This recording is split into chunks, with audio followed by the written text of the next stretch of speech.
अवाम को जब पता है कि ये गैर कानूनी हुकूमतें चल रही हैं, तो अब इसमें अवाम अपना इनपुट कैसे डाल सकती है? तो रेटिंग जो है ना हमारी रियासत की, आप देखा इंसाफ की रेटिंग में भी हम बहुत नीचे हैं। क्या अवाम इलेक्शन कमीशन को प्रेशराइज कर सकती है? देखिए सदर मुमलकत को भी ये डाउट है कि आइन पे अमल नहीं होगा। फिर उसके बाद एक्सपोर्ट्स पाकिस्तान की गिर गई, इंपोर्ट्स को बैन किया गया कि जी हमारे पास डॉलर की शॉर्टेज हो रही है। उनका काम हो गया, उनका काम तो हो गया ना, वो तो अपने आप को ले गए गए और उन्होंने अपने भाई को भी जो है वो इन करा दिया अपने वापस अपने मुल्क में। अस्सलाम वालेकुम, this is Nazia Malik once again with you. और आवाम की आवाज़ बनकर हम आए हैं क्योंकि आवाम बहुत सारे सवाल करती है, तो वो सवाल मैं लेकर जो हूँ अपने गेस्ट के सामने आती हूँ। तो हमारे साथ आज मौजूद हैं हमारे बहुत ही ज़बरदस्त सीनियर जर्नलिस्ट हैं मुबशिर मीर साहब, इनसे हम बात करेंगे। अस्सलाम वालेकुम जी, कैसे हैं? आज जो आवाम के सवालात लेकर आई हूँ वो स्पेशली लोग बड़ा सोच रहे होते हैं और ये सोचते हैं कि ये पीडीएम की हुकूमत क्यों आई थी। मतलब उन्होंने कहा था हम जो है पैसे भी कम करेंगे, लोगों के लिए जो है सहूलियात भी लेकर आएंगे, डॉलर भी कम हो जाएगा, इजाफदार आएंगे, डॉलर कम करके जाएंगे, और बड़ी लोग इंतज़ार कर रहे थे, वेट कर रहे थे जी अब कुछ होगा। अब वो होते होते होते होते डॉलर इतना ऊपर चला गया कि वो ऐसे करके उसको देखना पड़ा कि हाँ, अब तो उसको पकड़ने के लिए ना वो। वैसे मैं आपको एक चीज कहूँ, जो वो आपने कहा कि वो क्यों आए थे, तो उनका जो टारगेट था वो तो उनका पूरा हो गया। क्या था उनका? सबसे पहले यही था कि जो उनके ऊपर केसेस चल रहे हैं वो बंद हो जाएं। ठीक है, मतलब वो तो अपने लिए आए फिर। हाँ, वो अपने लिए आए थे। अपने लिए आए थे। तो आवाम को क्यों कहते थे महंगाई हो गई, ये हो गया, वो हो गया। आने के लिए एक पूरा जो होता है ना, एक बनाना, माहौल क्रिएट करना कि ये हम इस तरह आ रहे हैं, एंटर हो रहे हैं। इसमें एक बात है, इसमें इसका मतलब अवाम बेवकूफ है। नहीं, बेवकूफ नहीं, मैं कहूँगा सादा है अवाम, सादा। अच्छा, बहुत सी एक चीज और है, मेरा ख्याल है कि अवाम उनको लाई नहीं है। अवाम तो नहीं लेकर, अवाम नहीं लाई। नहीं उस वक्त बड़ा अवाम शोर करती थी, वो महंगाई हो गई, अब ये महंगाई कम करने आएंगे। देखें, अपोजिशन तो है ही ना। अगर उस वक्त इमरान खान थे, पीटीआई थी, उनकी हुकूमत थी, तो उनके साथ उनकी अपोजिशन भी तो थी ना, यही पार्टियां अपोजिशन भी थी। पार्लियामेंट थी, पार्लियामेंट के अंदर भी उनकी अपनी अक्सरियत थी, लेकिन दूसरी पार्टियां भी थी, और उनके अपने अलाई एमक्यूएम वो सबसे पहले जो है ना उनको छोड़ के गए ना, और उनके अपने कुछ लोग छोड़ के गए, उनकी पार्टी के लोग छोड़ के गए उन्हें, जिनको यकीनन इन सियासी जमातों ने ट्रैप किया। सिंध हाउस का आपको याद होगा, इस्लामाबाद के सिंध हाउस में कई जो है वो पीटीआई के एमएनए जो है वो रखे गए थे। तो वो क्या था, पूरा एक मंसूबा था। इधर से सिंध जो है उसके में उसको हैंडल कर रहे थे पीपल्स पार्टी के लोग हैं, उसकी क़यादत हैंडल कर रही थी। उधर से मरियम नवाज और शहबाज शरीफ कर रहे थे। बाहर से इंस्ट्रक्शन जो थी वो नवाज शरीफ की थी और उनके सागदार की थी। फिर उनका साथ दे रहे थे मौलाना फजल रहमान, फिर बलोचिस्तान की पार्टियां, फिर छोटी छोटी पार्टियां करके 13, 14, 15, 16 पार्टियां हो गई। तो सबसे पहले जो लोग जो हैं वो छोड़ के जाने वाले थे पार्टी के उनके अलाइंस में थे, वो एमक्यूएम थी, जिसने मिनिस्ट्रियां भी इंजॉय की, सब कुछ किया, और आखिर में कहा कि हम एतराज़ात हैं। और बाद में एमक्यूएम जो है वो शोर मचाती थी कि हमसे जो है वो प्राइम मिनिस्टर मिल नहीं रहे, फला नहीं हो रहा। तो गोया कि ये एक जैसे होती है ना हुकूमत को टॉपल करने की एक पूरी गेम होती है। मतलब बेसिकली ऑपोजिशन जो है उन्होंने पूरा के अवाम नहीं चाहती थी। अवाम का इसमें देखें, अवाम तो चाहती होती ना, तो एक चीज थी कि भाई इलेक्शन हो जाते। पहले अपोजिशन जो थी वो री इलेक्शन की बात करती थी, आपको याद होगा, जब वो कहते थे महंगाई है तो न्यू मैंडेट लेना चाहिए। उस वक्त तो उन्होंने ये कहा, फिर वो न्यू मैंडेट के हक में ना रहे, जबकि वो पार्लियामेंट जो है वो टूट गई और इलेक्शन का ऐलान भी हो गया। लेकिन फिर उन्होंने जो है वो कहा कि नहीं, ऐसा नहीं है। फिर सुप्रीम कोर्ट की जो है वो इन्वॉल्वमेंट हुई, सुप्रीम कोर्ट ने जो है वो फिर वो वोट ऑफ नो कॉन्फिडेंस के ऊपर जो है वो कहा जी उसको जो है इम्प्लीमेंट करें। हाँ, एक चीज है कि उस वक्त इमरान खान की स्ट्रेटजी सही नहीं थी कि उन्होंने किस तरह फाइट करना है। जो मैं अपनी जगह नहीं छोड़नी चाहिए, अपनी जगह नहीं छोड़नी चाहिए थी, पार्लियामेंट को भी नहीं छोड़ा। अगर फर्ज करो, चलो उन्होंने उन्होंने वहीं पे फाइट किया था ना। हाँ, अच्छा, आपको भी वहीं रह के अच्छा, अगर आप ठीक है आपसे वो, अच्छा देखिए, इमरान खान ने एक और बहुत बड़ी गलती की कि जिस दिन ये नो कॉन्फिडेंस जो है वो इम्प्लीमेंट करना था, उस दिन आप असेंबली में क्यों नहीं आए? आप वहां बैठ के आपने स्पीच क्यों नहीं दी? आपने चीजें क्यों नहीं बयान की? आप अपने घर से बैठ के, प्राइम मिनिस्टर हाउस से बैठ के क्यों आप चीजें चला रहे हैं? आपको पार्लियामेंट में होना चाहिए था। आपके पास 155 जो है वो मेंबर थे, आपको वहां से बैठ के आपकी नहीं आवाज उठानी चाहिए थी। फिर आप अपने लोगों को मजबूर कर रहे हैं कि रिजाइन करो, जो कि बहुत ही जो है वो नहीं करना चाहिए था। ये बाद में इतराफ कर लिया इन्होंने, लेकिन यही बात होती है कि आप, लेकिन उनके अगेन टीम मेंबर्स ने ही बीच में किसी न किसी ने जो है, देखिए एक चीज है कि सबसे पहले तो आप समझ लें कि आपका जो फैसला है, आप फैसला करते वक्त आपके पार्लियामानी पार्टी में फैसला तो नहीं हुआ कि हम सब रिजाइन कर रहे हैं। आप अपना एज ए चेयरमैन फैसला दे रहे हैं ना। तो मेरा ख्याल है कि उसके बावजूद शाह महमूद कुरैशी का शायद स्टेटमेंट था कि मेरा जाती राय है कि हमें बैठना चाहिए। तो इसका मतलब है कि पार्टी के अक्सर लोग जो हैं वो पार्लियामेंट में बैठना चाहते थे। उनका ख्याल था कि हमें पार्लियामेंट में बैठ के लड़ना चाहिए। बिल्कुल, ये होना देखिए एक तो आप पार्लियामेंट टू पार्लियामेंट लड़ाई हो रही है। देखिए एक चीज है ना कि पार्लियामेंट के अंदर एक होती है आवाज रेस करना, आवाम की आवाज बन के आप आए थे ना, तो आप पार्लियामेंट के अंदर बैठ के बात करते तो वो मजबूत होता। अब बेनजीर भुट्टो की आपको याद हो शायद 1997 में नवाज शरीफ साहब को 2/3 मेजोरिटी मिल गई थी और बेनजीर साहबा की पार्टी जो पीपल्स पार्टी है बहुत बुरी तरह हारी थी, सिर्फ 18 सीटें थी। लेकिन बेनजीर पार्लियामेंट में बैठी और उनकी जो as a opposition leader voice थी वो बहुत स्ट्रांग हो गई थी। नवाज शरीफ के लिए मुश्किल पैदा हो गई थी। बिल्कुल, उनको ऐसा फिर वो जो है ना तंग किया गया कि उन्हें मुल्क से बाहर जाना पड़ा और उन्होंने एग्जाइल ले लिया, एक तरह का खुद साख्ता जलावतनी। फिर वो बाद में जब आई तो उनकी शहादत हुई। लेकिन एक चीज है कि इमरान खान के लिए बड़ी गुंजाइश थी कि वो पार्लियामेंट में मौजूद रहते और वहां बैठ के फाइट करते। ठीक है, जलसे भी करते लेकिन पार्लियामेंट ना छोड़ते। तो वहां पे बैठ कर उन्होंने आवाज कमजोर कर ली अपनी। अब पीडीएम को आजादी मिल गई, अब वो थोड़े थोड़े लोगों के साथ भी बिल पास करते गए हैं। आखिरी दिन उन्होंने देखा ना किस तरह बिल पास किए हैं। तो लिहाजा जो एक बड़ी स्ट्रेंथ थी पार्टी की वो आपने कमजोर कर दी और पीडीएम को खुली छूट दे दी। एक्चुअली ये लोग वेट कर रहे थे कि इलेक्शंस शायद हो जाएंगे, लेकिन अभी तक तो इलेक्शंस हो जाने चाहिए थे, मई में इलेक्शंस हो जाने अच्छा चाहिए। ये सवाल पता क्या है, वो उस सेंस में अगर दूसरे पहलू से देखें तो इमरान खान का ख्याल था कि भाई हम इतनी बड़ी तादाद में बाहर होंगे तो पार्लियामेंट का जो है वो लेवल नहीं रहेगा, तो उसके बाद जो है वो इलेक्शन कराना पड़े। भाई जब आपके खिलाफ इतना जो है वो हो रहा है गैर आईनी लिहाज से या ताकत की बुनियाद पे हो रहा है, तो फिर आप कैसे तवक्को कर सकते हैं कि जो मुखालिफ फरीक है वो आइन के मुताबिक आपके साथ काम करेगा।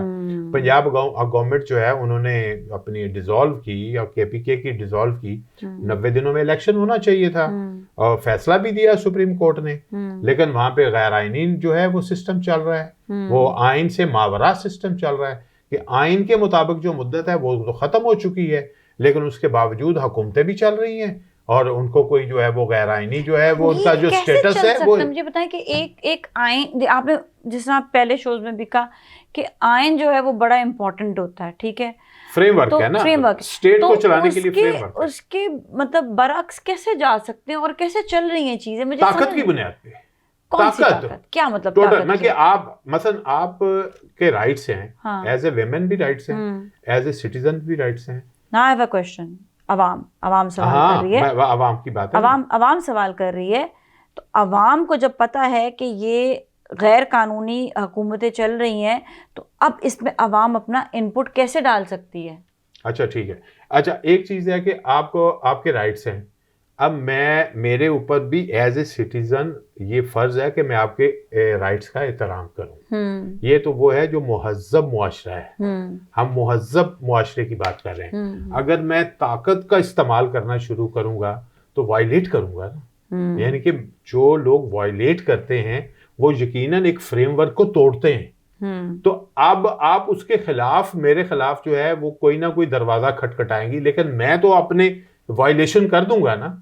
अब इसी तरह ही है कि वायलेशन हो चुकी है, अब अवाम क्या करे? आपका दूसरा सवाल है।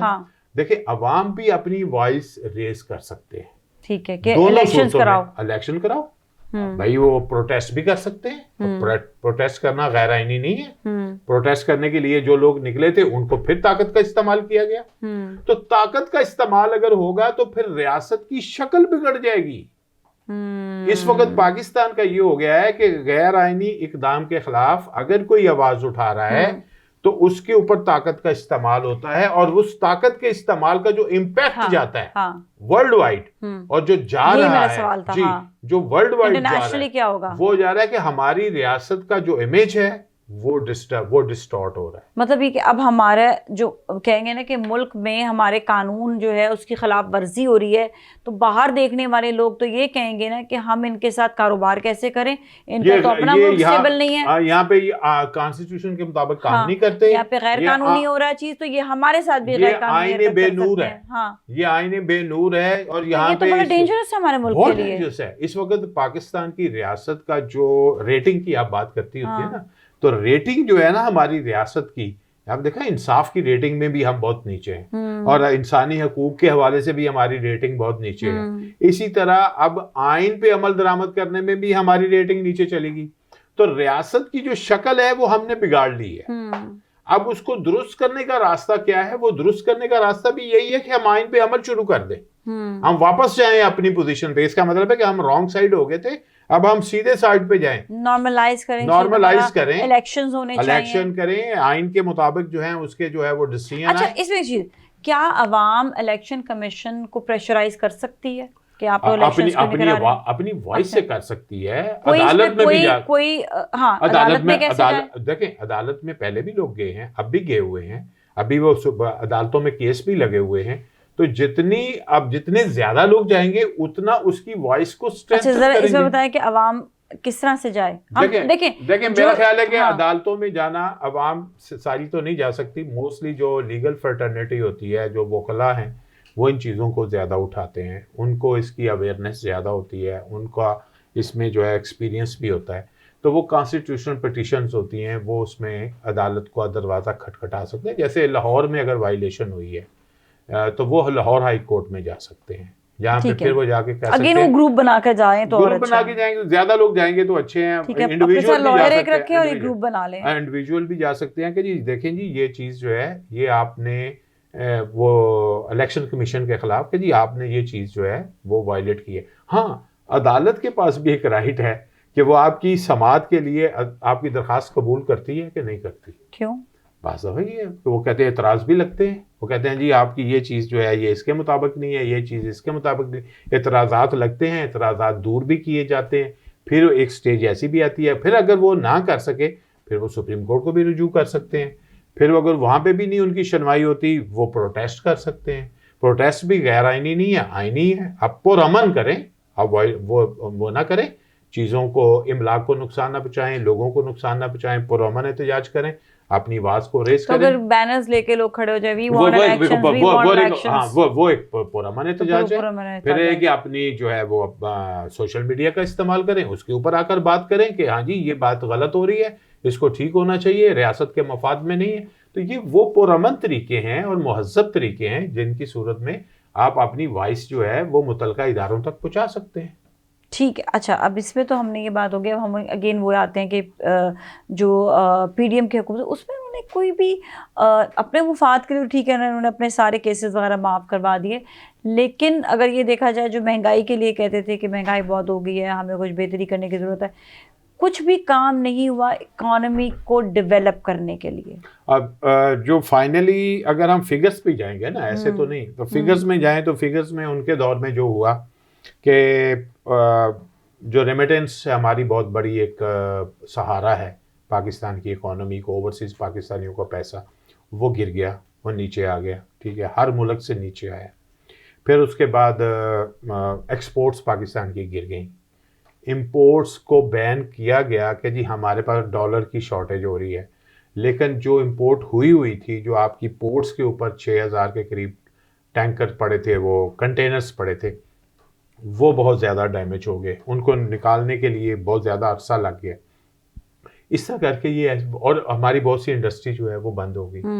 कितनी इंडस्ट्रीज हैं वो अपनी इश्तिहारात छाया कर चुके हैं कि हमने अपनी प्रोडक्शन तो क्यों बंद हो रही है। अच्छा हाँ, जो इंडस्ट्री है उसको चलाने के लिए आपको रॉ मटेरियल चाहिए होता है, वो रॉ मटेरियल आप इंपोर्ट करते हैं, वो आप इंपोर्ट को आपने रोका हुआ है तो वो रॉ मटेरियल नहीं आ रहा, उनको बर्डन हो रहा है अपनी इंडस्ट्री को चलाना, तो उससे बेहतर है उन्होंने शट कर दी।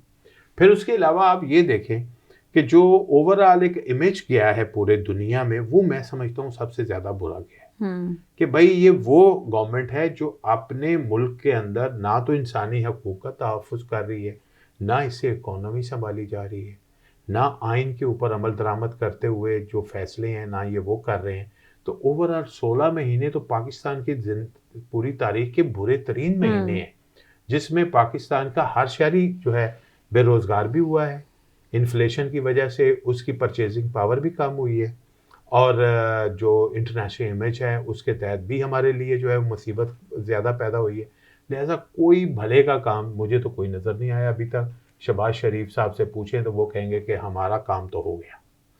उनका काम हो गया, उनका काम तो हो गया ना, वो तो अपने आप को ले गए, हाँ। और उन्होंने अपने भाई को भी जो है वो इन करा दिया अपने वापस अपने मुल्क में। उनके जो है वो ऊपर जो केसेस थे उनको भी नरम कर दिया गया। अभी आप देखें निगरान हुकूमत पंजाब ने उनकी सजाओं पे अमल दरामद मुअत्तल कर दिया।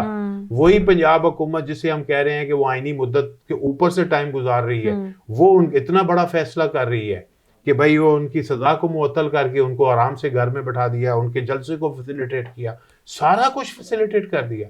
तो मतलब ये तो बिल्कुल अनफेयर गेम हो रही है, अनफेयर। मतलब ये नहीं कि मतलब देखिए आप लेवल प्लेइंग फील्ड की बात होती है ना, तो लेवल प्लेइंग फील्ड तमाम पॉलिटिकल पार्टियां बराबर हैं।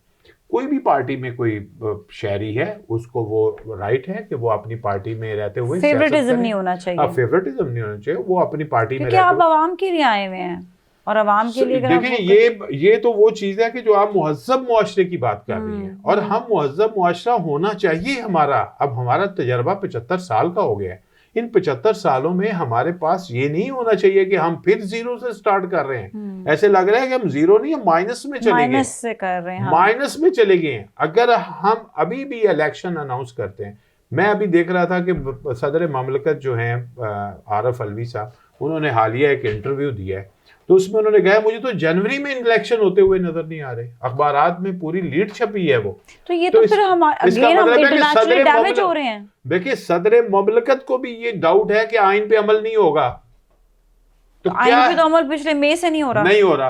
तो मसलन ये चीज जो है कि सदर ममलकत भी मायूस हुआ है। तो क्या यानी कि ये मैसेज जो जा रहा है दुनिया भर में, ये पाकिस्तान की रियासत के बारे में। और मैं एक चीज कहता हूं, हाँ। उसमें कि जो रिश्ता होता है ना शहरी का और रियासत का, ये बड़ा इंपॉर्टेंट होता है, और ये रिश्ता उसी सूरत अच्छा और बरकरार रहता है जब मुआशरे में इंसाफ होता है। रियासत जो है उसको हमेशा इस मामले में अपने शहरियों के साथ बराबर का सलूक करना चाहिए। बिल्कुल, उसको वो नहीं करना चाहिए कि फेवरेटिज्म पे नहीं जाना चाहिए। उसके लिए एक गांव में रहने वाला और एक बहुत बड़ा लीडर भी बराबर होना चाहिए। कहते हैं रियासत माँ की तरह है, तो माँ के लिए बच्चे बराबर होने चाहिए। बिल्कुल, हमारा पूरा मुल्क एक है, पूरा मुल्क एक और इसमें जो है ये चीज़ है कि मुल्क को चलाने के लिए सिर्फ जो है ना ऐसे लोग नहीं होने चाहिए जो सिर्फ चंद दिनों के लिए आए और फिर वो बैठे रहें। वो है ना हबीब जालो साहब ने कहा था ना कि चंद लोगों की खुशियों को लेके हाँ। चले, ऐसे वो क्या था, ऐसे आइन को सुबह बेनूर को मैं नहीं मानता। तो ये सुबह बेनूर है। पाकिस्तान को इस तरह के हालात में धकेलना मुनासिब नहीं है, और शहरी और रियासत का जो रिश्ता है उसको बचाना चाहिए, और शहरियों का रियासत पे एतमाद जो है वो बहाल होना चाहिए। ओवरऑल ये मेरा घर है, पाकिस्तान मेरी मोहब्बत है, पाकिस्तान मेरी जान है, और ये अवाम ही कह रही है कि हमारे लिए पाकिस्तान सब कुछ है। हम वो लोग हैं जो पाकिस्तान से जाने वाले नहीं हैं। हमें ये इसी पाकिस्तान को बेहतर करना है और इसी पाकिस्तान में ही अपनी ज़िंदगियाँ गुजारनी, इसी पाकिस्तान को तरक्की भी देनी है।